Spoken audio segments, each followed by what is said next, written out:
Hi guys, good morning. Ayan, so kahapon nga po ay nailipat na yung ating kubo. Ayan na. Ayan na po yung ating kubo. So ngayon po ay magpapakanal naman tayo kasi ito, itong problema ko dito na napakaputik kasi daanan po ng tubig. Rumaragas sa yung tubig galing sa taas, doon sa parting sa mataas na area. So ang gagawin po namin ngayon dito, ano? Grabe ang putik guys. Kailangan makanalan yung palibot. So yun pong gagawin nila Kuya Johnson ngayon. Ayan. Kuya, alam mo yung, di ba may butas tayo doon? Yung hinukay nila. Yun yung may mga kangkong na yon. Yung may mga kangkong, yung makukuhahan yung lupa, doon yung itambak. Para matakpan yung butas na yon. May mga balde naman dyan ano. Ayan, so patatambak natin guys yung lupa na makukuha nila dito doon sa hinukay na butas nung may-ari ng lupa nito. Ginawa kasi nilang parang ano yun tapunan ng mga ano nila, mga retaso nila. Kasi meron po silang upholstery business. So yung mga retaso pong leather, mga ano, doon nila tinatapon. So nagbutas sila ng malalim doon. Ayan, so patatakpan natin yun. Ayan. Ayan guys, oh. Ito po, oh. Putik. Yan po ang problema rito. Pero masusolusyonan yan guys ng kanal. Yan, mapipigil natin yung tubig na yan. So andito yung makikita ko sa inyo yung patatakpan natin. So ito lilinisin to ng mga kambing guys. Pag napaalpas na natin mga kambing dito, lilinisin nila yan, yung mga damo-damo na yan. Ang kailangan lang ay mapigil natin itong mga tubig na to, no? Swampy area. Yan ang kailangan natin pigilan. So walang ulan guys, nakita nyo walang ulan pero matubig. Ayan, ito yung sinasabi ko. Hukay kasi ito tinubuan ng mga kangkong, oh. Kailangan may matakpan yan. So marami pa rin talagang ano, medyo matrabaho pa rin. Sana magkasya na yung makukuha nila sa kanal para matakpan yan. Kasi meron din yata mga bubog-bubog yan guys. Natatandaan ko nagtapon sila dyan ng mga basag na salamin. So kailangan matakpan, delikado rin sa ating mga kambing pagka sila ay napunta dyan at baka masugatan. Ayan. Yan, oh. And then ito nga guys, oh, yung ating kulungan, yung ating mga kambing. Yan. So yun na po yung itsura ng ating kulungan ng kambing. Medyo maayos-ayos na, lalo na pagka naayos po yung papag na yan. Ayan. Gagawa rin po, yun na. Separate po ang grupo yung gagawa, dalawa. May dalawa dito and then may dalawang kakanal.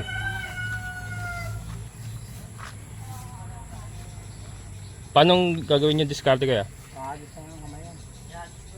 Kung nandito kayo, hagis nyo na lang. Kaya lang kailangan maikalat nyo mamaya. Maikalat. Kasi may mga bubog yan sa ilalim Tinapunan nila ng salamin ba? Ingat din kayo mamaya pagka nagano kayo. Baka mabubog kayo. Oo. Hagis nyo. Pagka yung napondo na yung lupa, yung po pwede nyo na ikalat siguro.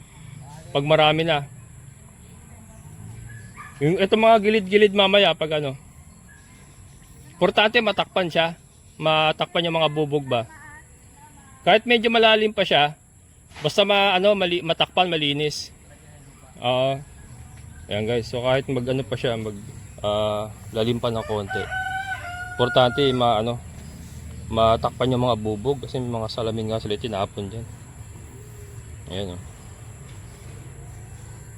Ayan, so mag-umpisa na sila. Ngayon po ay 7:30 ng umaga. Then ito na rin yung yan, ito na rin magtatrabaho sa Ayan, i-connecta mo dyan.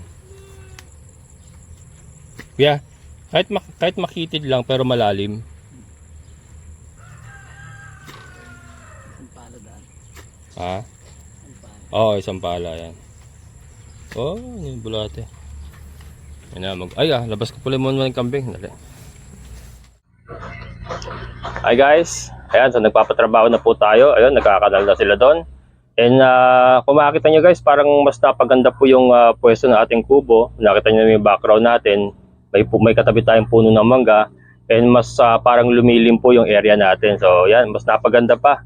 Ang naging challenge lang po natin kasi yung palabas nga. Pero madali lang naman gawa ng paraan yan. At least ay may right of way. Yan, mai-share ko lang po. Ito, meron na po kaming kasunduan or kontrata. 2 taon guys ang contract natin dito.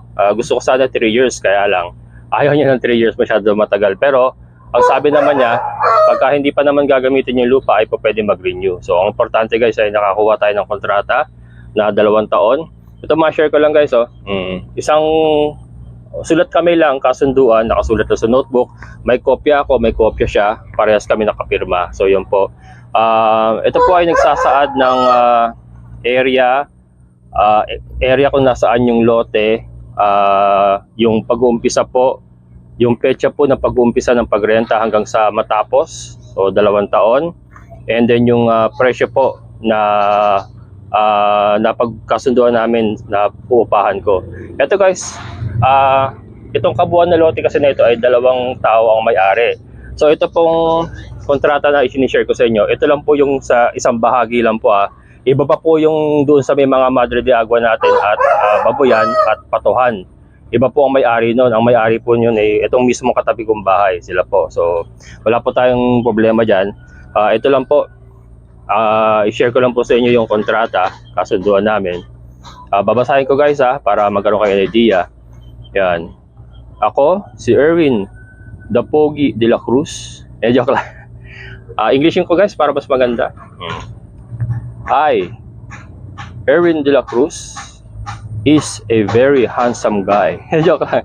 Okay, seriously guys, seriously, sorry. Ito guys, basahin ko na.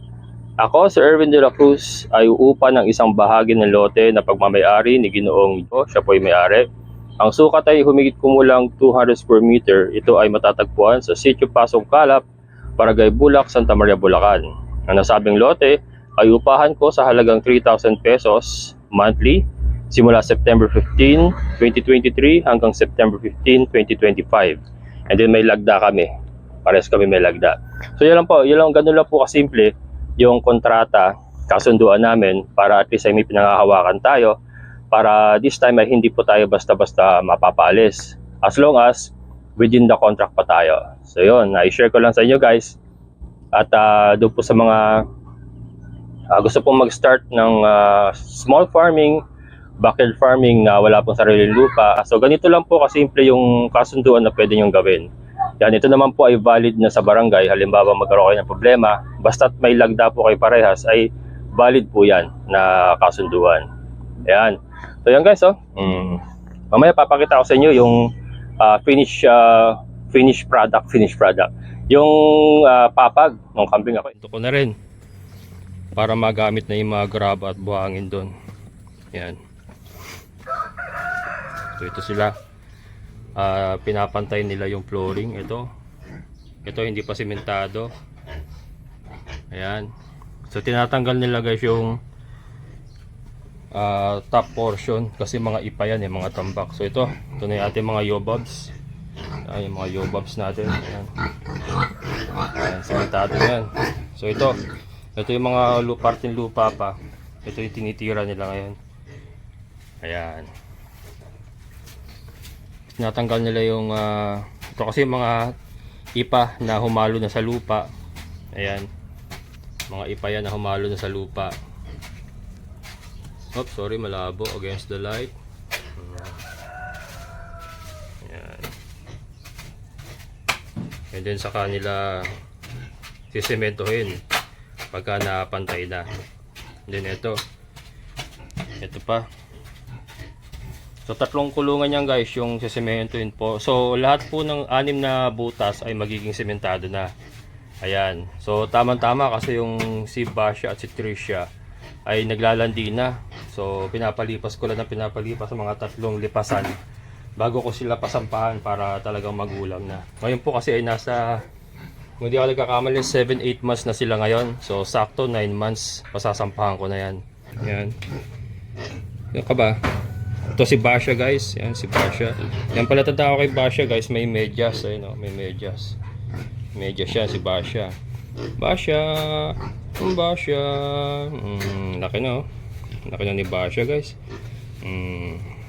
At yan ay naglalandi na. Pareha sila.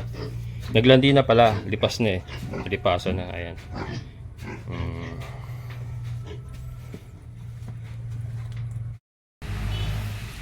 Ayan guys oh.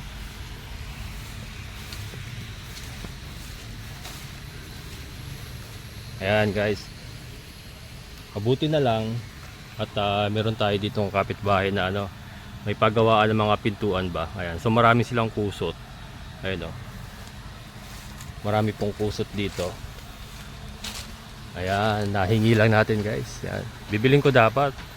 Pero sabi ng bossing nila, wag na raw. Ayan, so pinapahakot natin. And then siya pong ipinagtatambak yun. And then siya pong ipinagtatambak natin dito sa butas. Ito kasi yung hinukay nung yan sa butas na yan. Ha? Malalim pala no? Yan guys. Kailangan matabunan yan. So tatambakan muna namin ng tatambakan ng kusot. Or ano, wood chips yan eh. Saka nila itatambak yung lupa naman na makukuha nila dito. Kasi hindi sapat yung lupa na makukuha nila sa kanal. Ito guys, so tingnan nyo. Oh, kakahukay pala nila, may tubig na kagad. Oh. Talaga may ano rito, parang ano, balong. Ayan, gagaling sa taas yan guys, parang balong. Balong ba tawag doon? Baloy? Balong, no? Yan. Yan, so kailangan matakpan yan. Ha? Sa taas, no? Oo, ayan kasi galing sa taas guys, oh. Nasa baba kasi tayo, kaya ano. Kahit hindi umulan, may kumakatas na tubig sa lupa. And then dito bagsak, kaya parang swamp. So itong kanal na to ang magda-divert ng tubig para yung loob natin ay hindi parang swamp. Parang swamp. Pero ito, kailangan matabunan muna ng maayos yan.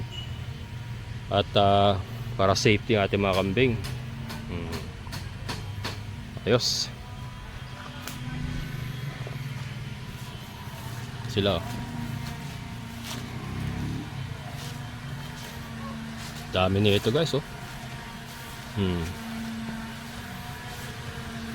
Yan. Dami niyan. Talaga matatabunan natin yan. Ayan.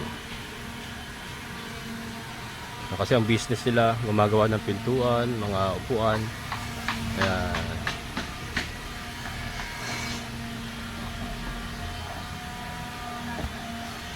Mabigat kuya? Basa yun oh. Ayan. Ayos. Parang pinagtatagni-tagni. Guys, parang pinagtatagni-tagni ang mga tadhana. So ayun, may nakuha tayong libreng panambak. And ito nga, may tumutulong sa atin din na mag-finance nito. Yan, si Sir from US. Talagang nagiging madali po ngayon ang pagsasaayos nitong pinaglipatan natin. Kasi ito, nakuha po natin itong panambak ng libre. So natatakpan natin ngayon itong butas na ito. Ayan. Ayan. Ayos. Thank you Lord.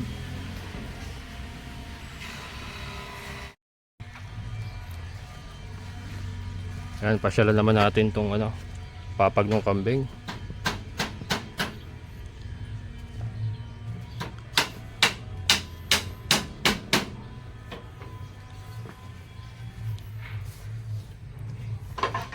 Ayan.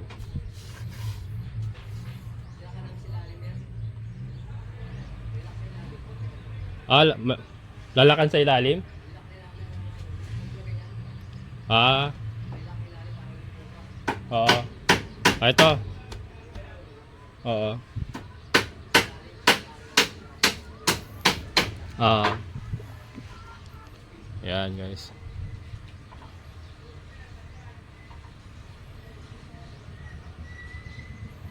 Yan.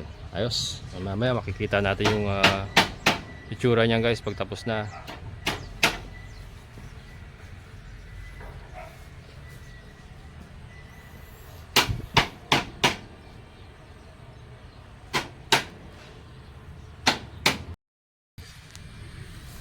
Yan guys. Ngayon po ay alas 3 na ng hapon. Yan o. So dito na si Kuya Natoy sa dulo. Ayan. Yun yung nagawa niya. Ayan. And so dito namin pa lalabasin yung tubig. So ayan, kanal yan guys, palibot. Ayan. Ayan o. Kanal yan, palibot. And then dito naman, dito pa lalabasin yung tubig. Ayan. Dalawang kanal yan.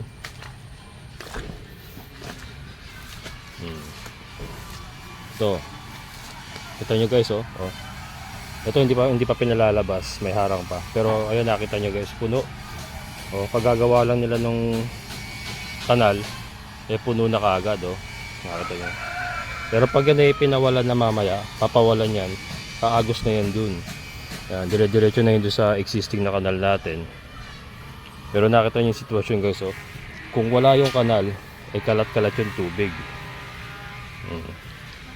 Yan. So yan po ang pipigil sa tubig or magda-divert para isa lang sa isang direction lang po pupunta yung tubig at hindi sila kalat-kalat. So ito paikot. Yan. So talagang may paraan kahit swampy area. Ayan.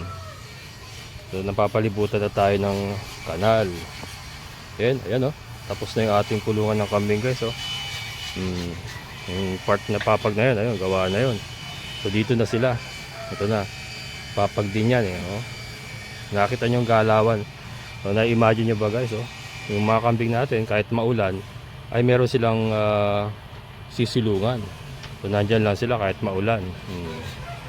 At hindi na sila doon sa maliit na kulungan lang nila.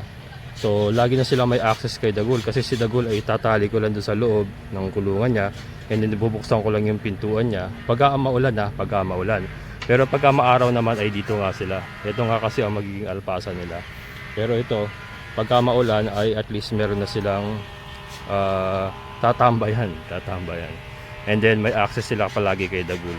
So yun po ang idea para po dumami na yung ating kambing. Yan, kasi nga parang naantala yung breeding nila kasi wala silang, medyo restricted ang access nila kay Dagul. At hindi rin natin maasikaso minsan gawa ng sobrang busy. So ang idea dito ay pagsamasamahin lang sila all the time para kung sinong naglalandi ay lalapit nila kay Dagul. So yun, para mag-breed na sila ng sarili nila, natural nila. Yun ayan, ito natambakan na ni Kuya Johnson. Ayan. So ito yung tinatambakan nila kanina ng kusot. Sa ilalim yan ay kusot and then ito tinatakloban niya na ng lupa. So nagawa na ng paraan. So sa ilalim niyan guys ay puro basura, bubog, mga rita-ritasong leather. Ayan. So ngayon ay safety na yung ating mga kambing. Kahit pawala natin sila dito, ay di tayo nangangamba na baka makakain ng bubog or masugatan ng bubog. Yan.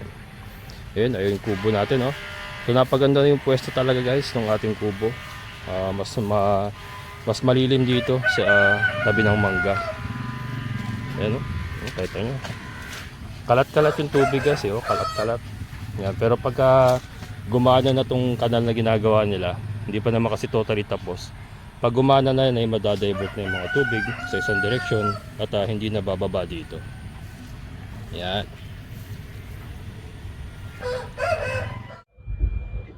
Ayan na guys.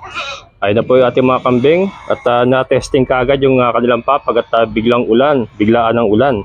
Yan, so naitabi na kagad natin sila dito. And ayan, no, komportable sila.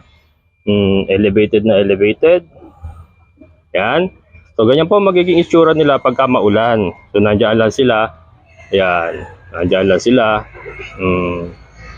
Diba? And then, papasok lang si Dagul doon sa kwarto niya. And then yung tatlo ay dito.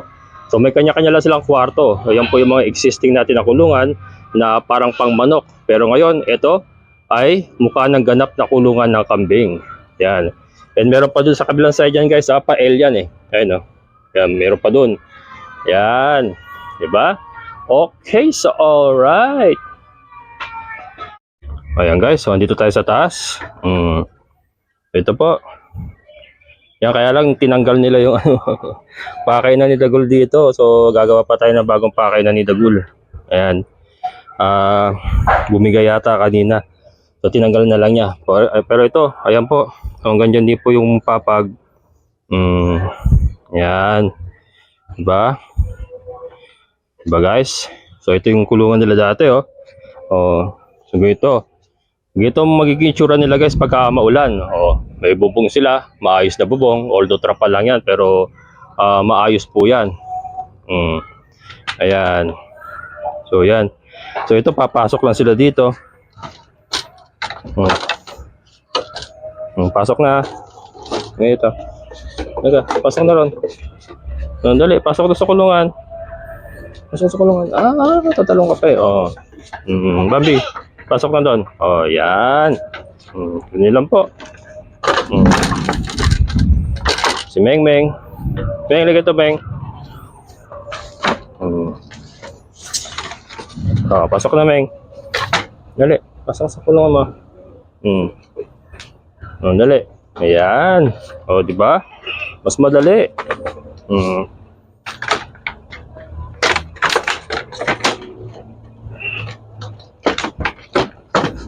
Yun. Yun na. Ito si Dagul guys. Papasok ko dito.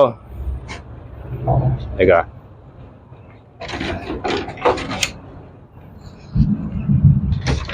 Yan. Pasok ko dun. Ito kasi kailangan nakatali talaga. Ayan guys. Kailangan ko bitawan yung camera para may pasok si Dagul. Ayaw pumasok eh. Ayan. So nandiyan sila sa kanya-kanila ng kulungan. Kanya-kanya na silang kwarto. Ganun pa rin. Kung ano yung dati nila ayun pa rin. Kaya lang nagkaroon sila ng papag ngayon.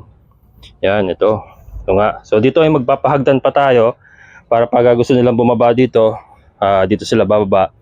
And then itong hagdan na to ay masyadong matarik. So padadagdagan pa natin guys. Para medyo humaba siya. Mawala yung pagkamatalik niya. Nahirapan si Dagul umakyat. Yan. Baguhin pa yan.